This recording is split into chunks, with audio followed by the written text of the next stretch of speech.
नमस्कार, मैं कुमार श्याम। कभी कभी हमारे आसपास ऐसी घटनाएं घट जाती है जिन पर कुछ कहा नहीं जा सकता। न आलोचना के लिए शब्द बचते हैं और न ही गुस्से का इजहार करने के लिए कोई वजह बचती है। बस एक गहरा दुख पछतावे के साथ मजबूरी में तब्दील हो जाता है। हमने जो दुनिया बनाई है इसमें न जाने कितनी ही कमियां हैं, लेकिन ऐसी घटनाएं भीतर से तोड़ डालती हैं। कहीं भी आस की किरण नज़र नहीं आती है। दोस्तों, मैं आपसे इस घटना को साझा करते हुए डर रहा हूँ। कुछ सूझ नहीं रहा है कि किन शब्दों में इस दर्द भरे वाक़ये को बयां करूँ। बाप बेटे की निरह चीखों को किस तरह आपके साथ साझा करूँ, आपको बताऊँ। उनकी पीड़ा को महसूस जैसे मैं कर रहा हूँ, मालूम नहीं वैसे आप महसूस कर पा रहे हैं या नहीं। लेकिन एक बात तय है कि आज जिस घटना का जिक्र करने जा रहा हूँ, ये घटना हमारे सिस्टम और इसकी पैरवी करने वालों के मुंह पर झन्नाटेदार तमाचा है। हालांकि मैं इससे बढ़कर ये भी कहना चाहता हूँ कि इन सब की जिम्मेदार हम भी हैं। तूतीकोरिन में एक ऐसी घटना घटी है तमिलनाडु में, जिसको सुनकर रूह कांप जाएगी और पुलिस या दमन का स्याह चेहरा बेनकाब हो जाएगा और हम चुप हैं। इस घटना पर हिंदी पट्टी में चुप्पी ठीक नहीं है। गोदी मीडिया चुप है क्योंकि यह घटना दक्षिण भारत की है। और मैं आपको बता दूं कि भारत सिर्फ उत्तर भारत ही नहीं है, दक्षिण पूर्व सब हैं। इस तरह की चुप्पी शर्मनाक है। इसलिए दक्षिण भारतीयों को ये नहीं लगना चाहिए कि हमने उनके संघर्ष में उनका साथ नहीं दिया। जो हिंदी प्रदेशों ने खुद को मुख्यधारा समझा और समूचे देश के अनेक हिस्सों से कटते गए, ये दूरियां कम करने का वक्त है। पुलिस का टॉर्चर यूपी दिल्ली कहाँ नहीं होता। इसलिए साथ दीजिए, लिखिए और बोलिए। मैं मेरे साथी लोगों से अपील करूंगा कि वो वीडियो बनाकर इस बात को देश के कोने कोने तक पहुंचाए। जिन्हें नहीं मालूम कि क्या हुआ, अब सुने। 18 जून की रात को तूतीकोरिन के सांताकुलम क्षेत्र में पुलिस ने दुकानदारों को समय पर दुकान बंद करने को कहा। कथित तौर पर किसी ने पुलिस पर कमेंट कर दिया। पुलिस को लगा कि यह कमेंट जयराम ने किया है।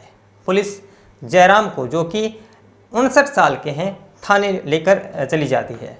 परेशान बेटा बेनिक्स भी अपने पिता के लिए थाने पहुंच जाता है। वहां पुलिस ने दोनों बाप बेटे को खूब पीटा। यहाँ पीटा शब्द बहुत छोटा है। उनका पुलिस ने सेक्सुअल टॉर्चर किया। अब मैं हिम्मत करके विवरण बोल रहा हूँ, आपको मालूम तो चले कि हुआ क्या है। पुलिस ने बाप बेटे दोनों को नंगा करके लाठियों से पीटा, चेहरे को दीवार पर पटका। उन्हें जेल में एक ऐसी जगह पर ले जाया गया जहां पर कोई सीसीटीवी कैमरा नहीं है। उनके पीछे के अंग में लाठी डाली गई। उनकी गुप्तांगों को चोट पहुंचाया गया। दरअसल चोट नहीं, उनके गुप्तांगों को चीर दिया गया। द फेडरल नाम की वेबसाइट से बातचीत में प्रत्यक्षदर्शियों ने बताया कि उनके गुप्तांगों से भयावह खून बह रहा था। इतना खून बह रहा था कि 7 लुंगियां खून से लथपथ हो गई। उस बाप की बेटी यानी बेनिक्स की बहन पेरसिस ने बताया कि दोनों के आगे और पीछे कुछ नहीं बचा था। मैं एक महिला और एक बहन होने के नाते इससे ज़्यादा कुछ नहीं बता सकती। दोनों पिता पुत्र की मौत हो चुकी है। फिलहाल सांताकुलम थाने के सभी पुलिसकर्मियों को ट्रांसफ़र कर दिया गया है। मुरुगन और मथुराज को सस्पेंड कर दिया गया है और ये खबर आ रही है कि इस जांच को सीबीआई को सौंप दिया गया है। ये कस्टोडियल किलिंग है, पुलिस की संरक्षण में हुई हत्या। जितनी भयावह यह घटना है, उससे ज़्यादा बेहया आसपास की शांति है। मानवाधिकारों का हनन नॉर्थ और साउथ में फ़र्क नहीं कर सकता। कस्टोडियल किलिंग और पुलिस बर्बरता की नागरिक समाज में कोई जगह नहीं होनी चाहिए। इस तरह की बातें समय समय पर होती है, उठती है, लेकिन कितनी अमल में ली जाती है, इससे संबंधित आंकड़े भी हमारे सामने हैं।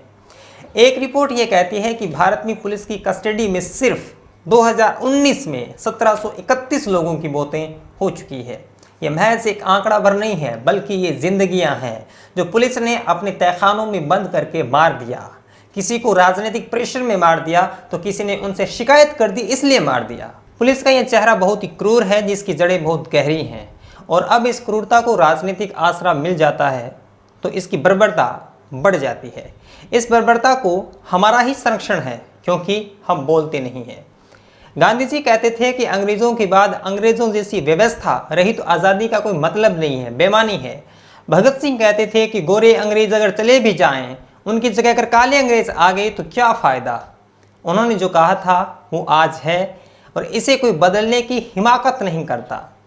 पुलिस हमारी सुरक्षा के लिए है। उनका फर्ज है कि वो सुनिश्चित करे कि उनकी निगाहबानी में जो भी नागरिक है वो सुरक्षित हैं। लेकिन जब सुरक्षा करने वाले भी इतने क्रूर हो जाएं तो शिकायत किससे की जाए। नागरिकों में पुलिस पर से उठता विश्वास समाज में आपराधिक गतिविधियां एवं गलत धारणाओं को जन्म देता है। दुनिया भर में पुलिस के दमन पर चर्चा हो रही है, भारत में भी होनी चाहिए, क्योंकि ये जरूरी है। गरीबों पर पुलिस का दमन ज्यादा होता है, वहीं अमीरों की ये कठपुतलियां बनकर रह जाती हैं। अपनी फ्रस्ट्रेशन को कमजोरों पर निकालने का चैनल पुलिस में बहुत पुराना है, जबकि अब पुलिस की कार्रवाई पर इसलिए कोई सवाल नहीं उठाता क्योंकि अगला नंबर उनका भी हो सकता है। भारत एक ऐसा मुल्क है जहां पुलिस आ जाने के बाद लोग सुरक्षित महसूस नहीं करते, बल्कि पहले से अधिक असुरक्षित महसूस करने लग जाते हैं। ये कितना दुर्भाग्यपूर्ण है, कितना विडंबनापूर्ण है। आपको वह घटना भी याद होगी कुलदीप सिंह सेंगर वाली। कुलदीप सिंह सेंगर जो कि भाजपा का विधायक था, उस पर बलात्कार का आरोप लगता है। पीड़िता थाने चक्कर काटती है, पुलिस पीड़िता के पिता को उठाकर ले जाती है और थाने में मार देती है। अब बताइए उसने ऐसा क्या गुनाह किया था कि कुलदीप सिंह सेंगर को पकड़ने के बदले उस कमजोर आदमी को मार दिया गया। क्योंकि पुलिस सत्ता के इशारों पर राजती है, नेताओं की कठपुतली है। गांव का एक छुटभैया आदमी भी फोन करके एफआईआर रुकवा सकता है और कमजोर को दबाया जा सकता है। यही पुलिस की ताकत है। सब अपनी रोटी की फिक्र में है, चाहे वो किसी के खून से सनी हो, चाहे किसी के आंसुओं से भीगी हुई हो। पुलिस सांप्रदायिक भी होती है, वो हिंदू मुसलमान के नाम पर मार सकती है, कार्रवाई में भेद कर सकती है। मुझे दिल्ली में उन पुलिसकर्मियों के शब्द आज भी याद हैं जहां वो मुसलमानों को मुसलमान होने की वजह से गालियां बक रहे थे। पुलिस का यह जो पक्ष है बहुत ही डरावना है। हालांकि मैं समूची पुलिस को एक ही रंग में नहीं रंगना चाहता। बहुत से ऐसे पुलिसकर्मी होते हैं जो अत्यंत संवेदनशील और अपने कर्तव्य को लेकर बेहद सचेत होते हैं, मगर आज हम उस पक्ष की बात कर रहे हैं जिस पर बात की जानी चाहिए। अच्छे पुलिसकर्मियों की अच्छाइयाँ पुलिस की क्रूरता और बर्बरता को नहीं छुपा सकती। तो दोस्तों, मैंने जिस घटना का जिक्र किया है इसे अपने अपने तरीके से उठाइए। यह किसी के भी साथ हो सकता है। टीवी चैनलों के बहाने मत रहिए, उन्हें कोई मतलब नहीं है। गरीब की आवाज़ गरीब को बनाना पड़ेगा, कमज़ोर को कमज़ोर के लिए बोलना पड़ेगा, तभी कुछ हो सकता है। इसलिए साथियों, असर पैदा करो। इस वीडियो को शेयर कर सकते हैं, लोगों तक पहुंचा सकते हैं। आप मुझे फेसबुक, ट्विटर, इंस्टाग्राम पर फॉलो कर सकते हैं। चैनल पे नए हैं तो सब्सक्राइब करना न भूलें। पास एक बेल आइकन है, उसको दबा दें ताकि नया वीडियो अपलोड होते ही आपको सूचना मिल जाएगी। यदि आपको मेरा काम पसंद आता है तो आप मुझे सपोर्ट कर सकते हैं। पेट्रियन है, सब्सक्राइबर के पास ज्वाइन का बटन है, उसको क्लिक करके भी आप मुझे सहायता कर सकते हैं ताकि हम इन महत्वपूर्ण मुद्दों को उठाते रहें। मिलेंगे अगले वीडियो में, तब तक के लिए धन्यवाद। सब्सक्राइब कीजिए कुमार शाम यूट्यूब चैनल को और बेल आइकन भी दबाना न भूलें।